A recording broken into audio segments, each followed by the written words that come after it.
इधर भैंसे खड़ी कर दो, इतनी गौ माताएं खड़ी कर दो और दोनों के बच्चों को एक साथ छोड़ो।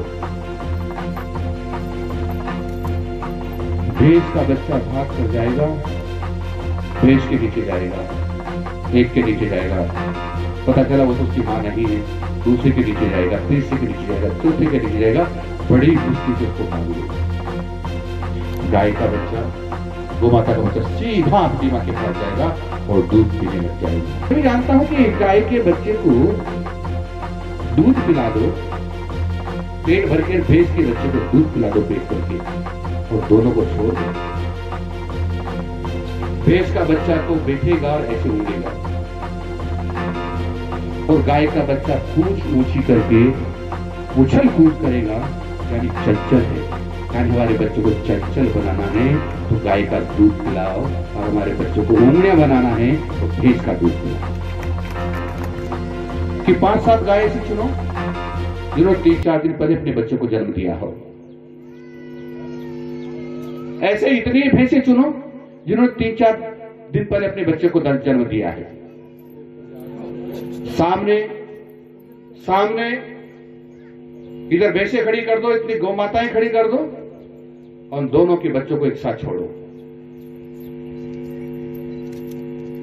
भैंस का बच्चा भाग कर जाएगा, भैंस के नीचे जाएगा, एक के नीचे जाएगा, पता चला वो तो उसकी मां नहीं है, दूसरे के नीचे जाएगा, तीसरे के नीचे जाएगा, चौथे के नीचे जाएगा, बड़ी मुश्किल से उसको मार लेगी। गाय का बच्चा, गौ माता का बच्चा सीधा अपनी मां के पास जाएगा और दूध पीने लग जाएगा।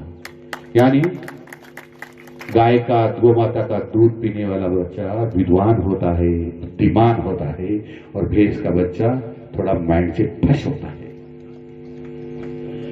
महाराज जी, में गांव का आदमी ज्यादा समझता नहीं, परंतु मैं भी जानता हूं कि गाय के बच्चे को दूध पिला दो पेट भर के, भैंस के बच्चे को दूध पिला दो पेट भर के, और दोनों को छोड़ दो।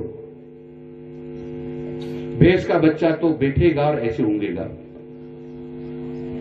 और गाय का बच्चा पूंछ ऊंची करके उछल कूद करेगा, यानी चंचल है। यानी हमारे बच्चों को चंचल बनाना है तो गाय का दूध पिलाओ, और हमारे बच्चों को उंगलियां बनाना है तो भैंस का दूध पिलाओ।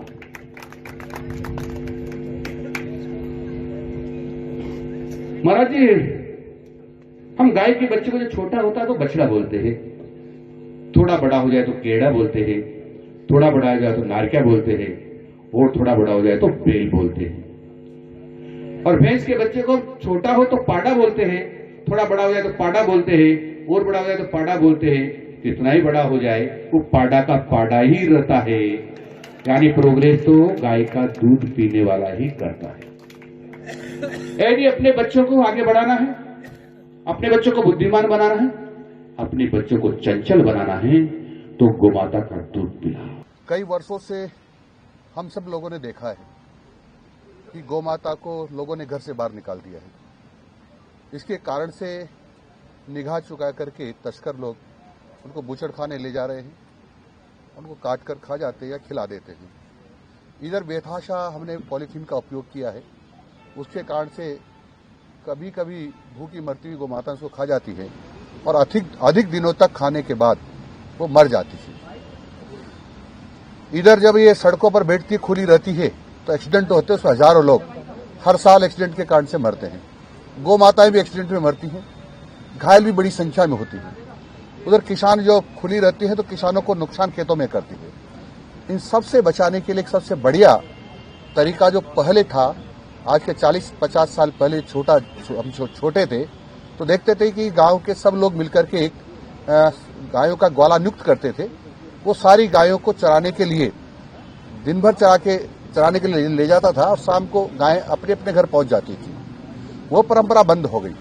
उस परंपरा को जिंदा रखने के लिए, जिंदा करने के लिए हमने काम प्रारंभ किया है कि गांव में ग्वाला नियुक्त करना, और फिर वो चराने उसको जाएगा। धीरे धीरे हमारा प्रयास ये रहेगा कि पूरे राजस्थान में ये परंपरा जिंदा हो जाएगी तो बहुत सारी समस्याओं का समाधान इससे हो जाएगा। ये सरकार की तरफ से नहीं है, ये दानदाताओं की तरफ से होगा, सहयोगकर्ताओं की तरफ से होगा, हमाताओं की तरफ से होगा। एक ग्वाले को 10,000 रुपये महीने देंगे। उस 10,000 रुपये महीने में के साथ साथ जो उसका गोबर होगा वो भी ग्वाला का ही होगा, उसको एक्स्ट्रा आमदनी होगी। इसी प्रकार से 50 ग्वालों पर एक हम उसका प्रबंधक यानी सुपरवाइजर रखेंगे, ताकि ग्वाले गायों को ठीक तरह से चरा रहे इसकी देखभाल करता रहेंगे। और उसको हम 20,000 रुपये देंगे और 5,000 रुपये उसके मोटरसाइकिल के और उसके ईंधन के खर्चे के लिए देंगे। इस प्रकार से जो हमारा प्रबंधक रहेगा